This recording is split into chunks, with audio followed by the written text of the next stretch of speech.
Hey team, welcome back to another great episode of the Intentional Agribusiness Leader Podcast. This is your host, Mark Jewell, and today I am joined by Mr. Bob Starke. He is the Agronomy Lead with a company called InnerPlant, which is doing some pretty exciting stuff in the biotech space. So excited for you guys to learn more about that. Bob, welcome to the show. Thanks for being on.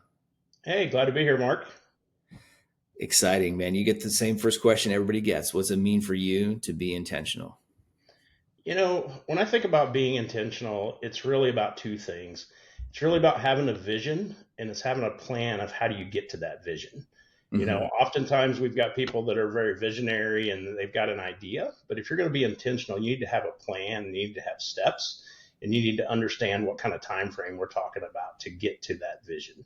And those types of things for me is really what helps it be intentional, is just making sure that that plan is actually in place and you've thought about the steps to get there. You bet.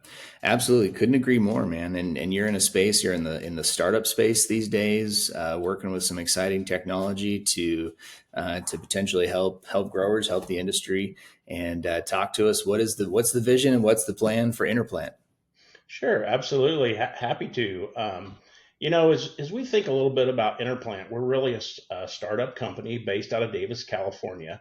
We're working with growers to better understand how plants react whenever they're attacked by fungus. And so this is a new biotech crop that we're working with. So it's in soybeans is our initial launch that we're talking about and that we're working with. Mm-hmm. It is really utilizing this technology so that the plants can signal when they're under attack. And so we're really utilizing green fluorescent proteins or different proteins to do that. And so our plan is to really utilize this in a way that we can understand better the fungal impacts that all the different fungi have as they're attacking soybeans across the Midwest. It's wild, man. And then so how does it do it? I mean, I was on your website this morning. I'm playing with the little slider on innerplant.com showing me the differences. So yeah, just give us a little bit of the how. You bet. So we've created, or I should say the team in Davis has created some biotech plants. So basically transformed them to put in some new genes. And what those new genes do is they're in a region of the plant where when a plant starts to react to fungus, it also starts to produce this new protein. When it produces this new protein, sensors can see that new protein being put out there. You can see it either with handheld sensors, you can see it with machine-mounted sensors, you can see it from UAV type of sensors, or you can even see it from a satellite. That reflectance is so unique that you're able to see that even from space, which is pretty amazing that you can be able to see that very unique signature of these plants that are under attack. That's pretty wild. I mean, we can see it from space. Yeah, it's quite amazing to me. It's a very interesting technology. Something that really attracted me to it is, there's lots of interest in different types of sensors, things that you can do with different sensors that are out there. But the really cool thing about satellites is they're really coming down in price. They're getting more and more affordable to use. I mean, we think about the types of people that now are using satellites for their internet. As you think about those types of things, you're able to get those everyday pictures coming across fields and be able to get those images, which is just really something we've never been able to do before. I mean, you still have a few issues with clouds, but those are getting more and more manageable as time goes on, and more different satellite arrays are put up there and into space. And so it's really, for me, is kind of a unique in that we can see the different NDVI ratings, different colors over the years that people have been trying to use. What's kind of unique about this one is it's a very unique signature, and it's the only way that you'll be able to see it is from these specific plants. Interesting. Super fascinating. So unless they have that gene, then you won't actually be able to see, what's going on. And I would just imagine the potential headaches this could solve, and being able to find those necessary applications for fungicides, et cetera. You're telling me 2 weeks earlier than we currently do? Yeah, maybe one quick correction a little bit, Mark. It's really if that gene is getting expressed. Sure. So in many cases, the plant can have the gene. If it's perfectly healthy and there's no fungi attacking it, that gene won't turn on. And so that Mm, plant will just continue to grow. And then whenever that plant senses that it's getting attacked, it turns on its defensive mechanisms. And when it turns on its defensive mechanisms, then it starts to produce this protein. And oftentimes you can see that protein being produced with these sensors up to 2 weeks before you can actually see any lesions that are visible on that plant. wow. That's fascinating. Fascinating stuff, man. Well, wish you guys the best of that. It sounds really cool, and hope everything continues to go well. I know you guys have some trials out there, and I saw this with one of my past customers in an area that I'm very familiar with out in central Nebraska, and it sounds like a lot more of those things going on too. Let's just talk a little bit about your experience in leadership and being in a startup space. You get to, and especially in a unique, kind of the biotech, ag tech, startup space, working with a company out of California. You're a Midwest guy out of St. Louis. I'm sure there's some, cultural differences and things like that. But, from your experience, historically, experience with what you're going through now, what we find a lot of companies are working to attract some of the best talent. A lot of them struggle to retain it. A lot of people are just, kind of all over the board with that. What's your take on how do we build a culture, build a company that can be intentional about attracting and retaining good talent? You bet. And I have to say right now, we're very fortunate that we're in a growth mode. Mm-hmm. That's very unique. And in many cases right now across the industry, as we know, that those are few and far between. Some of the companies are actually in a pretty substantial growth mode. And we're lucky to be in that space, which is very attractive right now for talent, of course. And, as I think about what does it take, it really is about the people that are there. I think as much as we talk a lot about different things, for me, it's really about that relationship that people have with their manager, maybe with their manager's manager, with their coworkers. Those things matter tremendously. I've always been a big fan of the saying that people don't leave jobs, people leave managers. I Mm-hmm. absolutely believe that's true. I believe that if you have a good manager, you probably also have good coworkers. You probably also are pretty enthused when you come into work every day, and you're willing to do the things that are needed to get that done. Yeah. And I guess that's really, for me, is really about retaining talent, is really about making sure you have good talent in place to begin with. Mm-hmm. Yeah, absolutely. So those are all huge. One thing that you brought up that just from early on, right? That intention is about having a vision and having a plan. And I think one of the areas that managers often get thrown off is in that planning phase. And in your line of work, I would imagine that you have to be fairly well planned out. Is that a fair Yes, assumption? absolutely. Yeah. In agriculture, we have, if you look at it globally, you really have two seasons. You have the northern hemisphere and the southern hemisphere. But in the for those of us that are focused mainly in the northern hemisphere, you really have one chance a year to plant, right? And Mm-hmm. if you think about your whole career, you probably got about 40 chances to plant. And Yep. so you had better have a plan whenever the calendar turns, Yeah. for the planters to move. And it's the same case for growers. It's the same case for retailers. I mean, agriculture is so dependent on when the time to move is there. You better be ready to move. Yeah. Yep.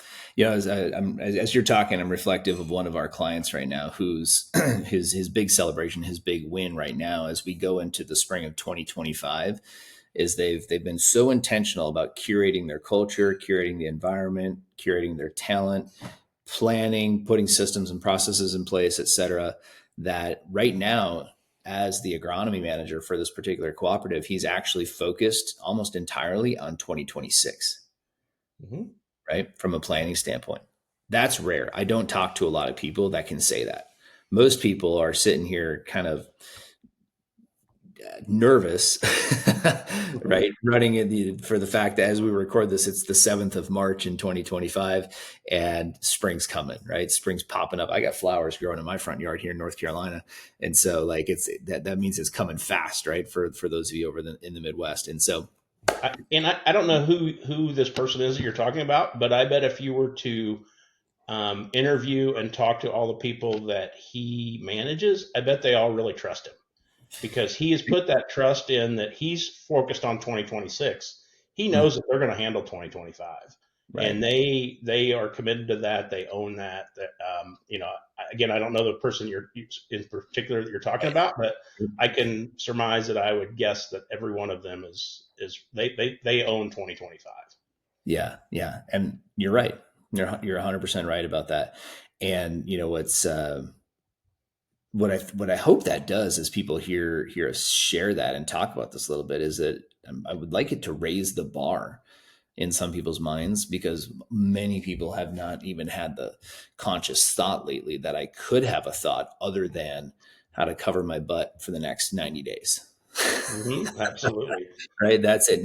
Now, it's not like they don't have all the same challenges, right, that are going to come up in the spring. It's going to be wet. It's going to be dry. It's going to be go. It's going to be no go for 2 weeks because we got snow and rain in the middle of, the first week of May or whatever, right? All these things, all these variables that get thrown in the way. So they still get to deal with that. But now he's planning 12 months in advance, where he's sitting down having strategic meetings with suppliers about where they want to be, where ideally they'd like to be in the market. Let's make some assumptions. Maybe things aren't going to get super better commodity price wise. What does that mean? What different programs can we be? We can look at option A, option B, option C, strategically speaking, as far as what we'd want to roll out and have available to our growers. Where most people are running through like, yep, option A, that's all I got. We got option A and option 8.5, right? What's on fire today? Exactly. So good. What's your experience with, in building, working within culture? We know it's important. A lot of people give it lip service from a leadership perspective. Would be interested in your take, Bob, on, your experience with it, either as an employee or as a leader. Yeah, I think about culture, and to me, culture is really about people. Again, it's really about the people that you've built, and then also the space that you allow those people to operate in. Are you having freedom for them to do certain things? Do they feel like there's trust there? Do they feel like they can make the best decisions, or when do they feel like they need to check in with you? For me, a lot of this is really about culture. To me, is much about relationships as it is about anything else. If you think about the people that you work directly with, if those relationships are in a really good place, your culture is likely in a pretty good place as well. Sure. Beautiful. Yeah. Really well said. I think take a pulse check, understand what's going on with your people, know where they're at. It's again, one of the reasons for this podcast. We see too many people that aren't, they're not taking the time because we're so busy. My wife and I were just talking about this morning, because we're guilty of it too from time to time, where we just get so much in the so our busy season is January, February, March. Once the planters hit the field, then we don't have as much to do in terms of people development training especially within ag retail. And so then we can breathe in April and May. But like I was telling her this morning, like, I feel like I'm not breathing. Right. Which also means like maybe I don't have as much time to sit down and talk to Ani or sit down and talk to John on my team, right, and go deep with them and find out how they're really doing. We're talking about projects, we're talking about delivery, we're talking about deliverables. How do we do? We're looking at those results, but we're not always sitting down and being good coaches during those seasons. Absolutely. And one other thing I would really add into there is, I think as you think about building that team and keeping that team, as a leader, you really need to make sure that you are willing to have those tougher conversations too.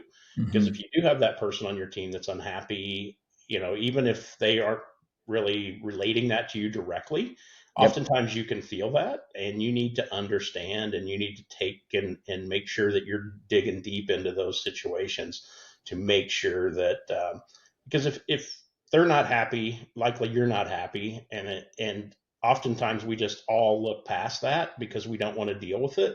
We don't want to dig it up. We don't want to have those conversations, but you have to have those conversations if you're going to keep that culture where you want it.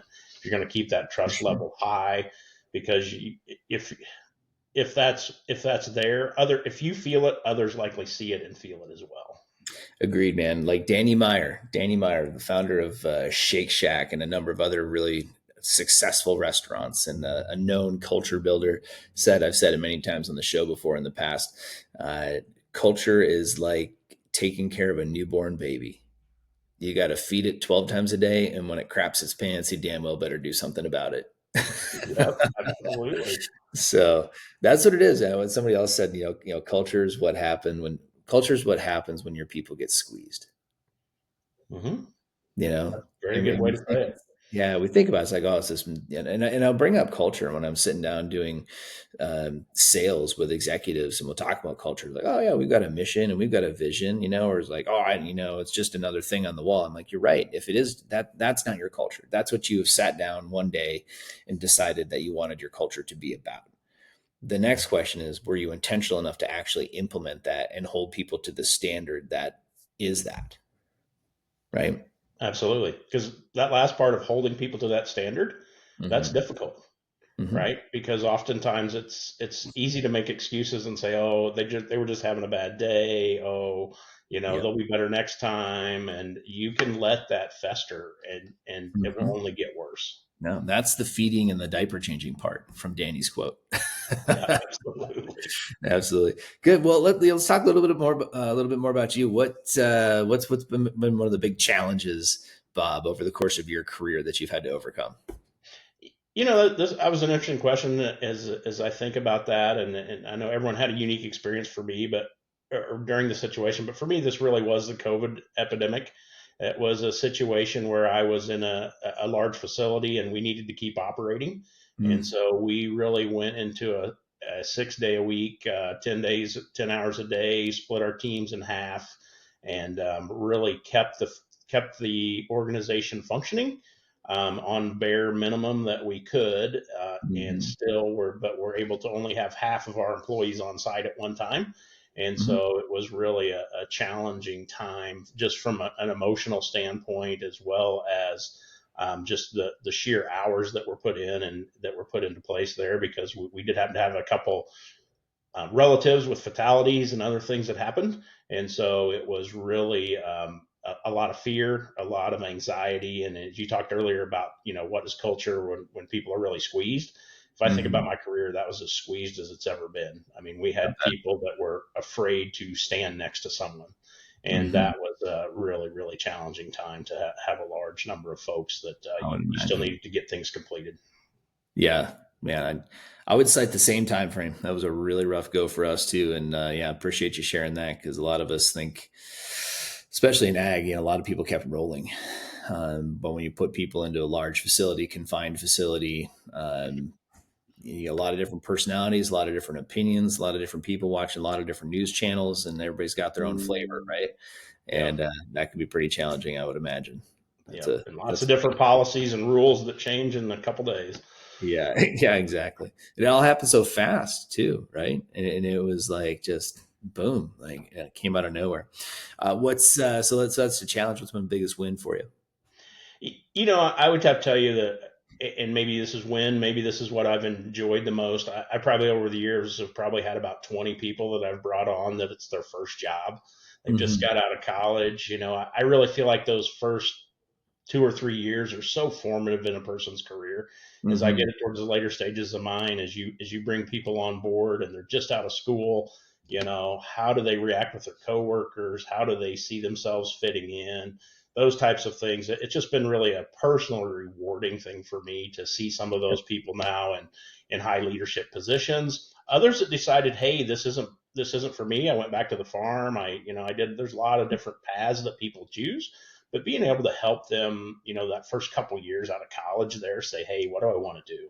Where do I want to go? Where do I want to be? That I have to say is, as I think of being here in the later stages of my career, that's just a fascinating time to Cool. see new talent come in and see where they end up. Yeah, beautiful. I love it. Love it a lot, man. That's such a good. It is such a good time. Such a good place, and and you can help somebody who's really willing to receive the coaching at that time frame. It's really, really valuable. We have a lot of folks that are at that early stage, and they're coming into one of our programs because they're new to the company, and often will be included as part of an onboarding package for people. No, that's great to hear. And That is very so, good to hear. It's so yeah, much better than some of the early days where it was, here's your keys, have a good time. right, That was your yeah. training in some of the earlier days. Exactly. And I just, when we're doing sales training, like I'll often just really pay attention to those ones. Like, listen, like you're going to see a lot of people out here have bad habits that have been doing things. Maybe they didn't have the privilege that you're getting. Most people didn't in the first 3 years to get this kind of training. Like, listen, if you can just learn to have conversations this way, you can learn to ask questions this way, learn to set appointments this way, like you're going to be so far ahead for the rest of your career. Most people are figuring this out and end up having to go back and get retrained in their 30s because we didn't get it in our 20s. Right. Absolutely. So good stuff. And who's been somebody that you have just really admired that's been a good mentor or coach, boss, leader to you?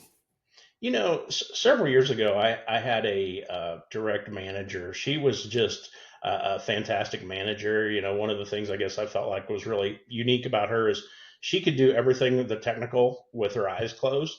But what she Mhm. really focused in on was people. You would sit down with her to have your one-on-one, and you would spend 90% of the time talking about you and Yeah. things that you saw and things that you didn't like. And quite honestly, earlier in my career, some of that was really, really uncomfortable. It was just something that I'd never brought up before, because usually you spend 95% of your time talking about projects and how you're going to get this done, and what are the steps you need to do to get this done. She trusted you to do that, but what she really wanted to do was spend the time with where you wanted to be. And Mhm. it was really eye opening to me of something that could be very, very done very differently. And Mhm. it's something I really, over the years, I think have tried to emulate, where I've always felt like if you're having a conversation with someone and you can put them back in their chair to a point where they're really takes them a while to think, Right. that's some of the most valuable conversations. In Yeah. particular, one of the best things I've heard of people come back to me before and said, "Hey, what we talked about yesterday, I couldn't hardly sleep because I was thinking about that." And what they were really thinking about was themselves. In Mhm. most cases, they weren't thinking about this project needs to be done, or this spreadsheet needs to be worked on. They were thinking about themselves and where did they want to be, and where did they want to go, and who were they. And that to me has always been, I think she brought that out in me a lot, because Mhm. she would sit there and look at you until you gave her an answer. And so Yeah. that was really an Yeah. interesting leader that, as I think back, it's been a number of years ago, that I still remember some of those conversations. Yeah, man. I love it. There's something about those really intentional leaders who desire to bring the most out of you, the best out of you, right? They can sometimes others can see the potential in us that we can't see for ourselves. Absolutely. That's very observant. I would agree. And she was one of those types of people. Hmm. Yep. Yep. Absolutely. Yes, and we need those. Gosh, we need more of that. I've had several people over the years say to me, "Man, I wish you could see yourself the way that I see you." Hmm. And it's like sometimes it's just that question, like, well, what is it? Like which I had one coach tell me not that long ago. She's like, she's like, you're getting there, but you're just not like, she's like, I don't know how to put it into words, but you're just not playing big enough. And here I'm like thinking like, well, we got a top 10% podcast in the world, in terms of views, which is, negligible, but we've got a podcast, we've got you think life's pretty good, but it's like, she's like, no, you're just not there. Like, I see something, you can't see it yet. I'm like, clue me in, but it's just like, we need somebody to say that because that causes our brains and our hearts to get after it. You know what I'm saying? Absolutely, it does. Yeah. Yeah. Absolutely. Good. All right. Books. What kind of books are you into? What should people be reading if they're into leadership, into growth, or whatever it is that you like? I read a little bit of different things. One thing I guess I'd say I'm reading right now is a book called from Bob Woodward called War. It's a Mm, little bit of a politics book. It's a lot of the Ukraine issues, a lot of the current events that are going on in Israel. Very timely with all of the things that have happened here. Most of this happens 3, 4, 5 years ago, but mm-hmm. it's really interesting there to see some of the personalities and the people in Interesting. play, and it really gets deep into some of the thought processes that go on, and really how people have a plan, and what that plan is. Maybe it doesn't become apparent for a couple of Mhm. years, but that plan, at least from again, every author has their biases, but some of these look like they were very, very well laid, and they had been in place for years. Yeah. Yeah. Interesting. It is. I like books like that or podcasts that get into those kind of things because my brain likes to think about the strategy. Hmm. Like whether people know it or not, there's a strategy behind why this podcast is called the Intentional Agribusiness Leader Podcast, right? Like there's at least as Trump would say, a concept of a plan behind why we're doing this, right? But there is, right? There's intention behind the word intention, right? And part of that is I want, after 15 years of selling professional services and doing sales training, coaching, leadership development, et cetera, in the ag industry specifically, I'm frustrated with the level of performance that I see, generally speaking, because we've crammed so much onto the plates of the people working. Yeah, I could definitely agree. Number one and number two requests at every one of our Thriving Leader events is time management and work-life balance. Well, why? Like, why have we not gotten better? We've actually gotten worse. As an industry, we've gotten worse. So what does that tell me? It means we lack intention in the way that we set standards for how we experience our day. Because the clock hasn't changed. No, absolutely. Absolutely. And maybe one thing I would add too is the distractions can continue to grow, right? You know, Mm-hmm. you've got your phone in your pocket that can distract people for time and time again during a day if you let it. Yep. And so it's really about, in my mind, it's more distractions that have been built. I think about over my career, right? I mean, and I'm going to date myself here, but I mean, I had a phone at one time that the horn honked whenever the phone went off. Yeah. And so that is, that made you run for it. And that lasted about a month. And then we had to get rid of that because there's no way I was running to a pickup to get a phone call. Right. Right. Yeah. But that was the thought and intention when that technology became early on. And Mm-hmm. so that you would drop whatever you were doing to grab that phone call. Right. And I think we still oftentimes fall prey to that, whether it's a text or a Slack or a WhatsApp or whatever technology people use. They sometimes feel like they've got to drop what they're doing, which is probably deeper than, someone's funny picture that they're sending you. Yeah. We do a lot of training with ag retailers, and I wonder, because I hear the stories from the retailers, working until all hours of the night and taking calls, stepping out of church, to go take a call with a grower because they're quite literally, they're terrified they're going to lose the business if they don't take the call. He's going to go to someone else, right? I'm going to lose the sale. Okay. Mm-hmm. And this is a very real reality. And so that's possible now, really only the last 20 years, right? So my question is like, well, how did we put a crop in the ground prior to 2005? Right? Like, how did it happen? I mean, did we get it done, Bob? You were there more for earlier. Yeah, I was there. It got done. We I still would got I would quite honestly tell you that there were probably a few more people, right? I sure. mean that Yep. space has just grown, and I would also say that the understanding of the planting date impact has only grown. And Mm-hmm. so there is so much pressure whenever that planting time comes, Yeah. especially as soybeans have been moved earlier here in the last 10 years, that Mhm. those last weeks of April, those first week or two of May, that pressure is there. Right. Yeah. And I can Yeah. definitely understand that. And I hope for some of those retailers' sake that they can balance that a little bit, because those weeks, I do feel for them.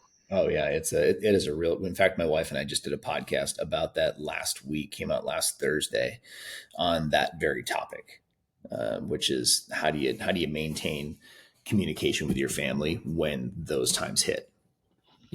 And I just mentioned we've been going through it in our business right now because this is our busy season, and there is that peak, right? That peak 6 weeks to 8 weeks. But what used to be, I think, 6 to 8 weeks seems to in some cases be 6 to 8 months of the year now for a lot Mm-hmm. of people, and I think that's where a lot of the stress has come in, and that's where, as an industry, as I get back to my comment on strategy, like strategically speaking, how do we solve for that? We're going to get it done with fewer people. We're going to get it done with more technology, but how do we get it done in a way that doesn't ruin people like it is today? Yep. You know? And I do hope, as you talk about leaders and leaders within the industry, I really hope that some of the leaders within some of the ag retail groups can adequately express to some of these farmer boards about the hours that their employees do put in. because Mm-hmm. many times, the grower boards on some of these do have some pretty significant power on the, number of employees that are on site. And Mm-hmm. so those types of things, you need a strong leader at that co-op leadership level to be able to make sure they're making very good points to that board about what they're Agreed. doing, and the importance of having quality people show up on those growers' farms. Agreed. Agreed. Very good. Well, we're talking about all this, time management, work-life balance, and being strategic. What works for Bob as it pertains to maintaining max productivity for you? I'm a pretty simple person when it comes to that. Mm-hmm. I tend to write down at the beginning of the morning what things I really want to get done today, and I will lay that piece of paper beside the computer if I'm in the office. And if many times if the task that I'm working on isn't related to that, I'll force myself to go back to what I need to get Good. done for that day. And so you can find yourself pulled, but for me, it's just that simple piece of paper laying there that says, hey, these are the, and I will rank them in priority order. These are the things that I really need to get done today. And Cool. it's as simple as doing that. Drawing a line through them when you're done feels good to me. And Mm-hmm. it makes sure you're getting through there. And if there are things that come up, fire drills later in the day, if they're not on that list, I can reprioritize against that list, but that list is always there. And that's kind of what guides me. Beautiful. I like it. How do you keep your energy up throughout the day? Yeah, I think for me, it's about knowing yourself. You have to realize which things that you can do and which things that you can handle as you're working through it, and that's a really key thing. And then if all that fails, then I use Diet Coke after that. So so Little after you get a caffeine. chemical boost, well, that'll always help if you need Sure. it. Good thing. Good things. What's the biggest thing that you're wanting to improve on this year? As I think about for this year, we're really in a building and growth stage. I'm really trying to build and build team cohesiveness as we're starting to build and have a number of new employees coming on board. And so really my biggest focus this year is just how do we meld as a team, and how do we get in place where we've got a number of folks that are, less than a year in role. They're just getting in place, and, we've Mm-hmm. got a tremendous amount of growth ahead of us.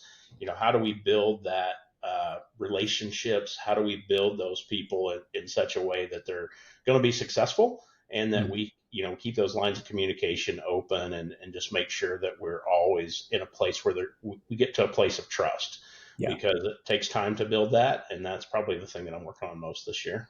Mm-hmm. Good. I love it. Good stuff, man. All right. Last question. What role does vulnerability play in creating an intentional workplace? Yeah, that's a hard question.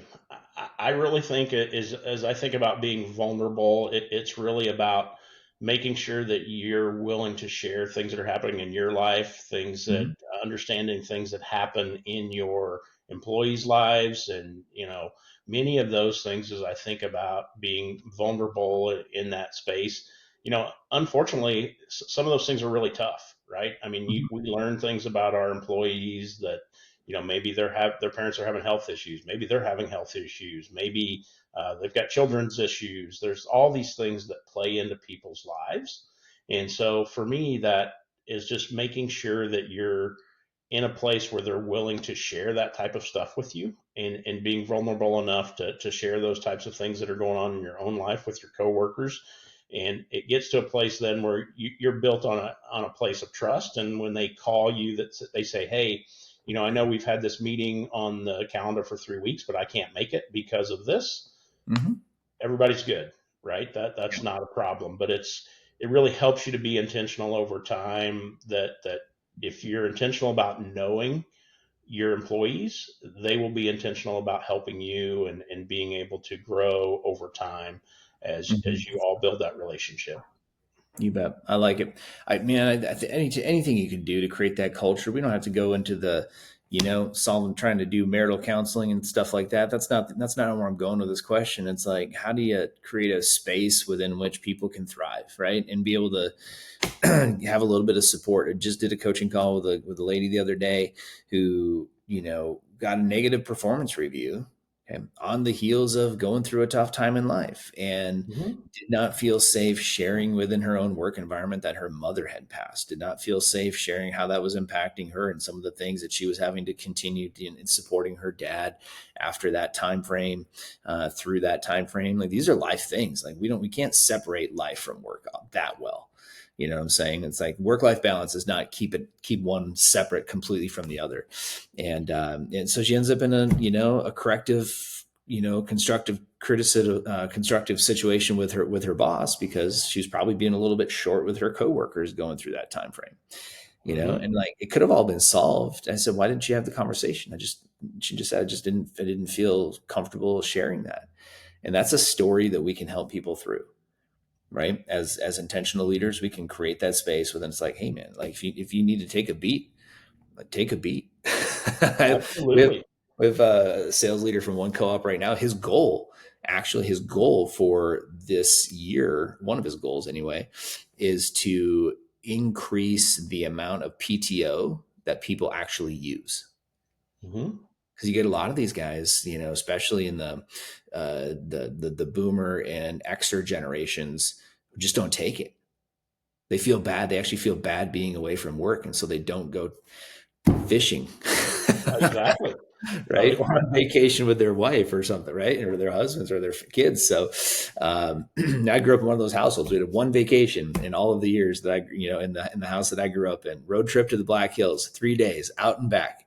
We saw it, we came home. Yeah, So absolutely. No, that's a great goal by that individual, and you know, it just people don't realize that by taking that time away, they'll be more effective whenever they get back, and they'll be in a correct. better headspace. Hmm. And so, I've done that over the years with people where I've made them put it on the calendar and made them take it because they weren't taking it at all.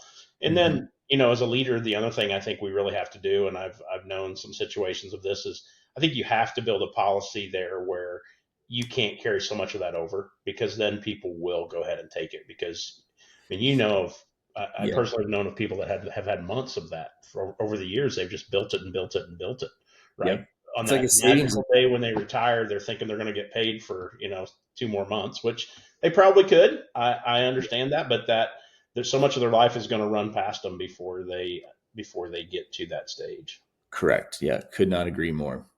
Well, Bob, this has been a great conversation, man. We've got some really good insights, and wish you guys the best of luck and in business there at InnerPlant. And so it's inner plant, like inner ear, right? InnerPlant.com. Yes, InnerPlant.com, all one word. Mm-hmm. Happy to visit with any of your listeners. So Sounds good. thanks for having me today. Sounds good. Thanks for being on.